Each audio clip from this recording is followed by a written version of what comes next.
On souhaitait vous présenter une initiative qui s'appelle Eau et Monde Urbain, qui a été développée avec le LABEX IMU et qui est coordonnée par Sarah Anish, qui est chargée de mission H2O Lyon IMU, et Emmanuel Mignot, qui vont venir vous présenter cette initiative et les résultats de la cartographie de recherche, et également le projet de e-learning avec Hervé Piéguet. Voilà, je vous laisse la parole.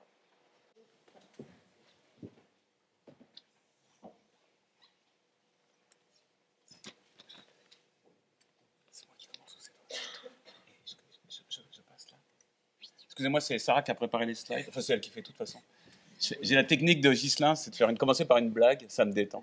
Donc bonjour à tous. Au bout de 2 ans, à peu près 3 ans de l'EUR, on s'est rendu compte que sur la place lyonnaise et Saint-Étienne, il y avait une grosse activité qui traitait de l'eau en ville ou de l'eau et la ville, l'intersection l'eau et la ville. Et puis comme on avait différentes structures, à l'époque on avait encore l'école urbaine de Lyon, il y avait le LABEX IMU, il y avait le URH2O, on a voulu faire un bilan des activités qui ont lieu ou qui ont eu lieu récemment sur la place lyonnaise, sur des activités de recherche qui traitent de l'eau en ville, l'eau et la ville, et puis favoriser, développer pour en faire une place forte, comme disait ce matin le directeur de la commu. Pour exister, il faut être visible, et donc on a voulu rendre visible cette intersection de 2 champs disciplinaires, l'eau et la ville. Donc voilà, donc ça voilà, ça c'est bien. Et puis favoriser les gens, faire se réunir, se connaître, et puis bien sûr préparer la suite.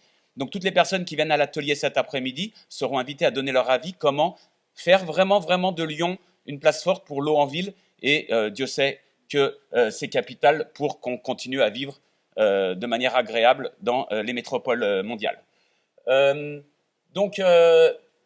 Ces objectifs doivent permettre donc de réfléchir à la suite collectivement. Ça, maintenant, je crois qu'il n'y a plus besoin de le rappeler. On ne changera notre territoire et on adaptera notre territoire au changement climatique que collectivement, en interdisciplinarité.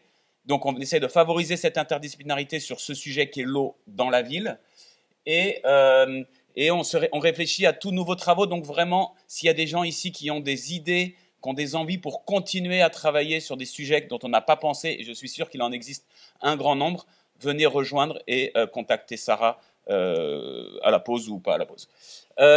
Donc on va vous présenter ici, donc fort de ce constat, on s'est rendu compte qu'on n'allait pas réussir à travailler seul, on avait besoin d'aide, et donc on a recruté Sarah il y a 1 an et demi maintenant, à plein temps sur ce sujet, parce que on a vu que le chantier était colossal. Elle va vous montrer un petit peu par quoi on est parti, comment elle a pu apporter toutes ses compétences à notre communauté, notamment via déjà cartographier qu'est-ce qu'on sait faire, qu'est-ce qu'on a récemment fait ou qu'est-ce qu'on est en train de faire à l'interface entre l'eau, enfin à l'inclusion eau et ville sur la place lyonnaise et Saint-Étienne. Et puis, bien sûr, au niveau animation scientifique, elle a organisé des jolis événements.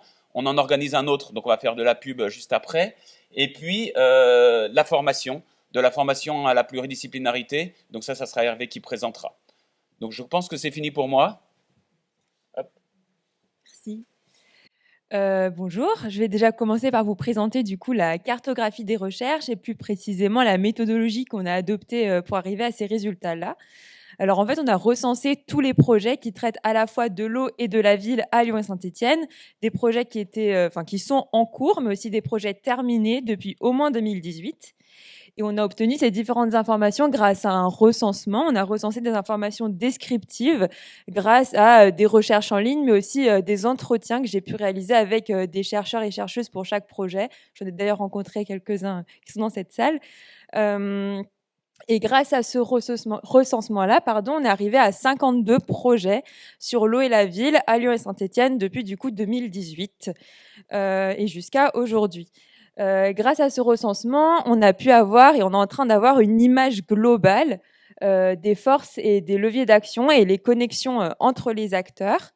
Ce qui nous permettra ensuite d'avoir un outil prospectif qui permettra de voir ensuite qu'est-ce qu'on peut faire et qu'est-ce qu'on fait de cette image-là, que ce soit en termes de partenariat ou de thématiques de recherche suivantes. Donc là, aujourd'hui, on en est là. On arrive à avoir cette image globale que je vais vous présenter juste après. Et cet après-midi, on va utiliser la cartographie comme outil prospectif et on va réfléchir ensemble aux grandes conclusions qu'on en tire et qu'est-ce qu'on a envie d'en faire ensuite. Un des premiers livrables que la cartographie va prendre en forme, c'est un annuaire qui sera bientôt disponible sur les sites d'H2O Lyon et du LabEx IMU. Cet annuaire, il va être à disposition de tout le monde qui sera intéressé pour savoir en fait quels sont ces projets, qu'est-ce qui existe déjà, sur quelle thématique on travaille, mais aussi du coup qui est-ce qui travaille sur cette thématique et qui pourra du coup être une personne ressource. Sur cet annuaire-là, on va pouvoir cocher différents critères qui nous intéressent, que ce soit du coup une discipline, je cherche un projet qui a utilisé telle discipline, la date du projet, le compartiment, l'approche aussi, le lieu de terrain, les thématiques, les partenaires académiques, donc en dehors de Lyon et de Saint-Étienne, voir aussi avec quels partenaires praticiens on a pu travailler, les sources de financement et aussi les budgets. Et une fois qu'on a fini de cocher toutes ces cases-là, on arrive à des fiches projets qui recensent du coup toutes les informations. Et c'est là, en fait, on va pouvoir savoir qu'est-ce qui existe, que ce soit en termes de nombre, mais aussi qualitativement, quels sont les chercheurs avec qui on va potentiellement pouvoir rentrer en contact parce qu'ils ont travaillé, par exemple, sur un lieu de terrain qui nous intéresse. Ça, c'est un petit exemple de la forme que ça pourrait prendre. On a pris ça sur un autre site, mais qui nous inspire beaucoup parce que ça ressemble un petit peu à ce qu'on a envie de faire. Donc, on va pouvoir choisir, par exemple, là, des thématiques qui nous intéressent. Et une fois que c'est fait, on arrive avec toutes les fiches projets qui répondent à nos critères et à notre demande. Et ensuite, on pourra cliquer sur la fiche projet et avoir du coup toutes les informations. Et ici, c'est un projet que j'ai pu recenser, le projet Alan qui traite de la lumière artificielle nocturne et l'impact que ça peut avoir sur les cours d'eau. Voilà, et du coup, il y a différentes informations. Donc ça, c'est une forme, ça prendra une forme peut-être un peu plus jolie, mais en tout cas, c'est les informations qui vont pouvoir être à disposition de tous pour chaque projet. Cet annuaire, c'est un premier livrable. Le deuxième livrable, c'est l'analyse quantitative que j'ai le plaisir de vous présenter pour la première fois aujourd'hui.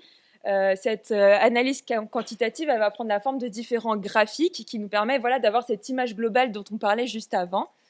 Déjà, on voulait vous présenter quelques données chiffrées sur cette cartographie. Donc, comme je vous le disais, 52 projets. Sur ces 52 projets, il y a 54 chercheurs et chercheuses lyonnais et stéphanois qui ont travaillé sur la thématique d'eau en ville depuis 2018. On recense aussi 42 projets avec des partenaires praticiens, 53 thèses et 87 stages de master. Et là, on aimerait vous présenter un peu plus en détail des informations sur les équipes de recherche des projets, la méthodologie de travail, les sujets de recherche et les financements. Concernant du coup les équipes de recherche, là, c'est un premier graphique qui vous montre les laboratoires lyonnais et stéphanois qui ont été mobilisés. Donc, on remarque 32 laboratoires. Par exemple, 26 projets ont sollicité le laboratoire EVS dans le cadre de leur recherche, ce qui correspond finalement à la moitié des projets sur l'eau en ville, puisqu'il y en avait 52. Donc, on remarque une grosse dominance du laboratoire EVS, mais aussi 8 laboratoires, on va dire, principaux qui travaillent sur ces thématiques-là. Et ensuite, 15 laboratoires qui apparaissent une fois dans cette cartographie. Donc ça, c'est les premiers résultats qu'on peut avoir sur les laboratoires. La cartographie nous a permis également d'avoir des résultats sur les disciplines qui ont été mobilisées à Lyon et Saint-Étienne. Donc on remarque qu'il y a 39 disciplines différentes qui ont été mobilisées avec une dominance des sciences physiques et plus particulièrement de l'hydrologie. Et en deuxième position, on retrouve les sciences humaines et sociales avec la plupart des projets qui ont mobilisé la géographie sociale dans la catégorie sciences humaines. Et on peut mettre en parallèle ces résultats-là avec les disciplines mobilisées en dehors de Lyon et Saint-Étienne. Donc, qu'est-ce qu'on recherche en dehors de ce qu'on a ici dans notre réseau?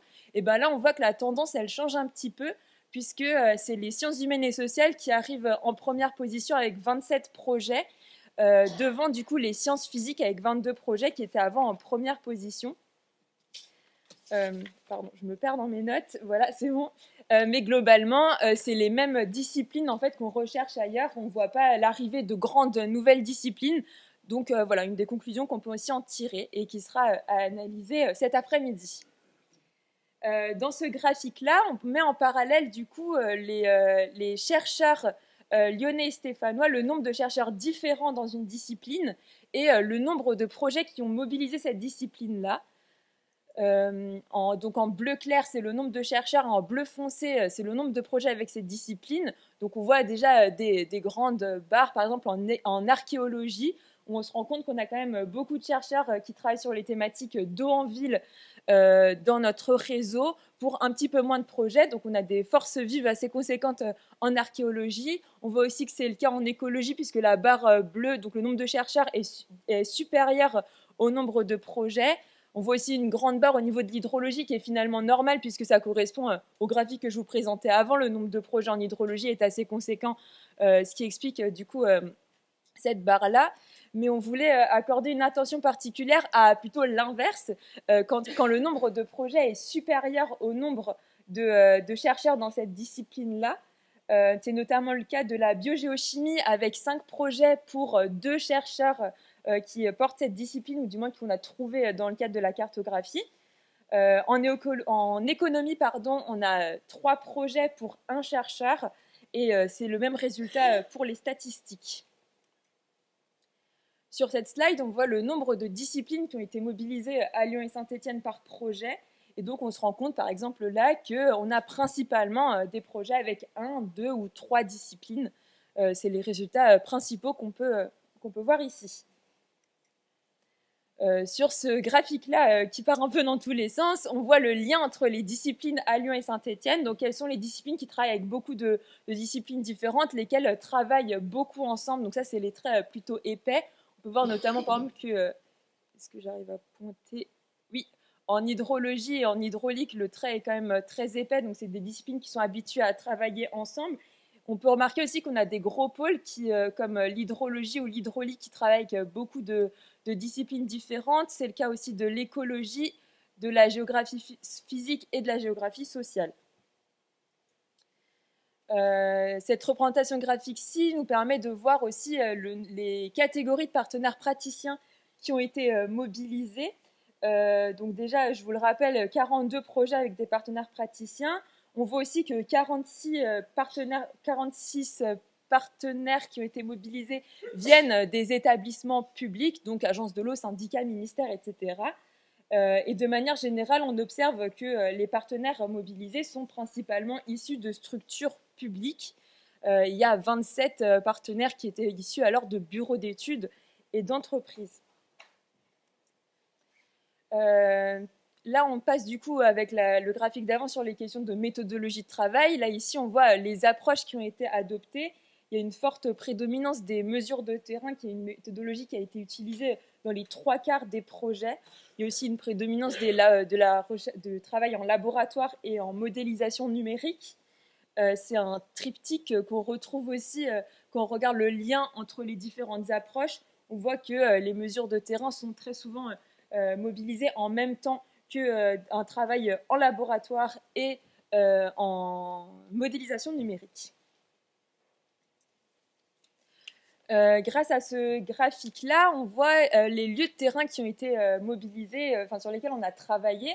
Donc on remarque déjà qu'on a une recherche qui travaille sur tous les continents, avec évidemment beaucoup de projets qui ont lieu en Europe et plus particulièrement en France, encore plus particulièrement en région Rhône-Alpes et évidemment dans le Rhône.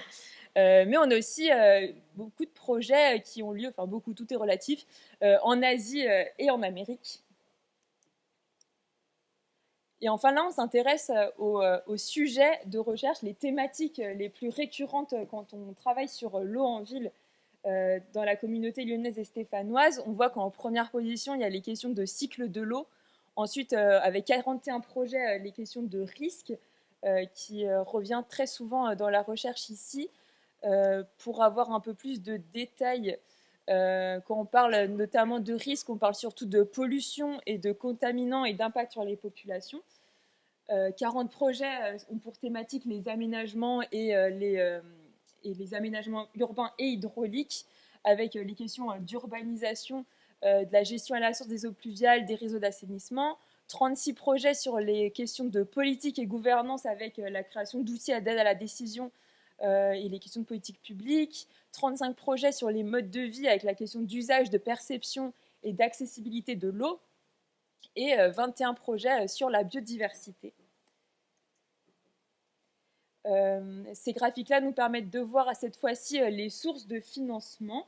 Là, une fois encore, on voit qu'il y a surtout des financements qui sont publics, avec 28 projets qui ont un financement issu d'universités, de structures de recherche, 25 projets avec les plans d'investissement à venir France 2030, donc là c'est l'EUR, les LABEX, IDEX, etc. Et enfin, sur le graphique à ma gauche, on voit les financements qui ont été reçus pour ces projets, et on se rend compte alors que la moitié des projets ont obtenu un financement supérieur à 100 000 euros. Tous ces graphiques-là que je vous ai présentés aujourd'hui vont faire l'objet d'une synthèse qui sera écrite avec du coup un travail d'analyse qui devrait être disponible, on l'espère, courant octobre. Et cet après-midi, du coup, comme je vous le disais, on va pouvoir utiliser ces données pour voir qu'est-ce qu'on a envie de faire ensuite, que ce soit du coup comment mettre en avant les forces et ce qu'on sait faire à Lyon, ou alors comment est-ce qu'on peut aller vers ce vers quoi on est peut-être un peu moins présent aujourd'hui. Donc ça, c'était pour la partie cartographie des recherches, mais on a aussi un volet animation scientifique, comme vous le disait Emmanuel. On a organisé un séminaire qui s'appelait Eau comme risque urbain, qui a eu lieu l'année dernière, courant mai.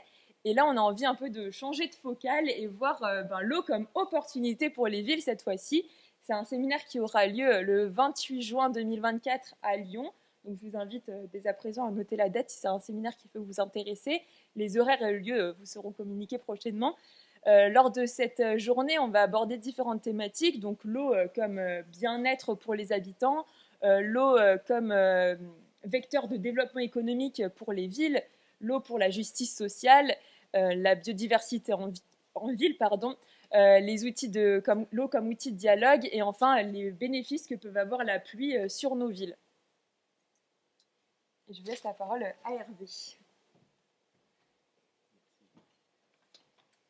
Merci Sarah. On t'a bien pris en charge ta mission, hein, tu aurais pu le faire quand même. Donc la dernière partie, oui, on a beaucoup travaillé sur l'idée de mettre en place un e-learning, c'est un MOOC en fait, d'une certaine manière, mais où on a une capacité d'action un peu plus importante, puisqu'on n'utilise pas la plateforme classique, donc c'est un cours en ligne, gratuit, ouvert à tous.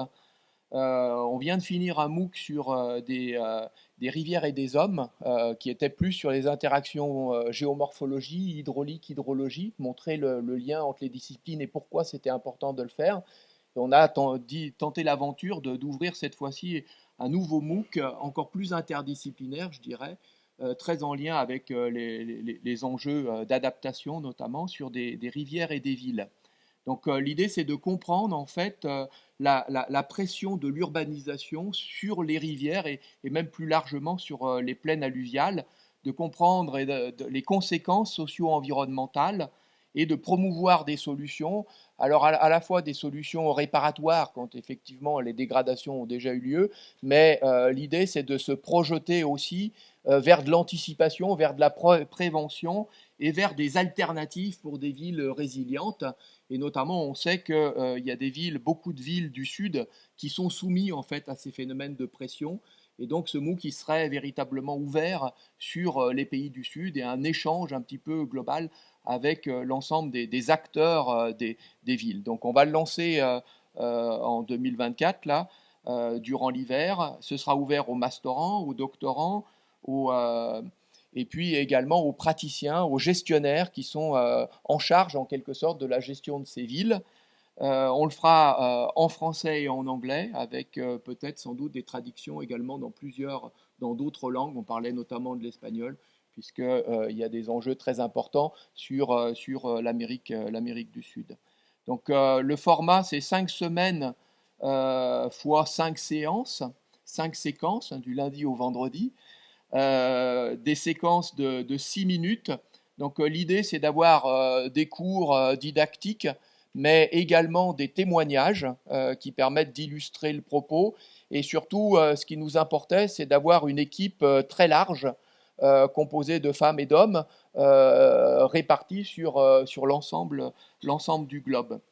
Donc pour ce faire, on a l'appui de l'EUR, évidemment, du LabEx IMU, mais l'IRD travaille avec nous, hein, comme des rivières et des hommes, et également la chaire sur l'eau pour tous à Montpellier. Donc en termes... c'est toi qui as fait...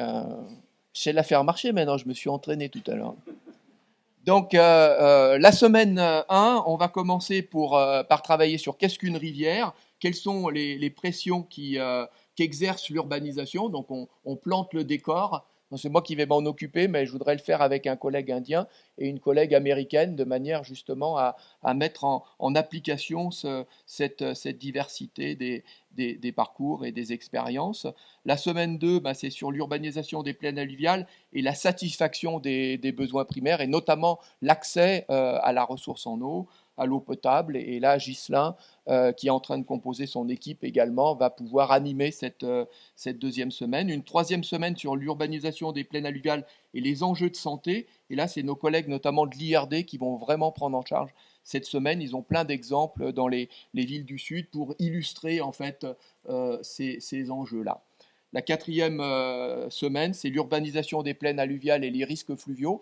On a un super beau tandem avec Emmanuel Mignot et Flavie Cernesson, notre collègue de Montpellier. Puis la cinquième semaine, là aussi, on a un bon duo avec Marie-Lise Cotet et puis Karl Vanzen qui va être un peu intégratif de tout ce qui a été présenté antérieurement sur la question de la ville au cœur du développement durable. La rivière au cœur du développement durable des villes, donc les villes résilientes avec cette focale rivière. Donc c'est bien parti, je pense que c'est assez excitant, l'équipe est bien en place, il y a eu pas mal d'échanges.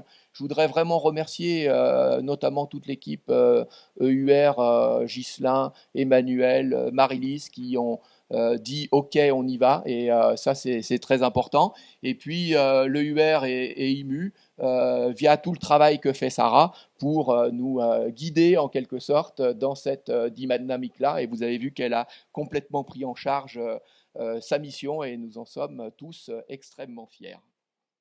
Voilà, donc je...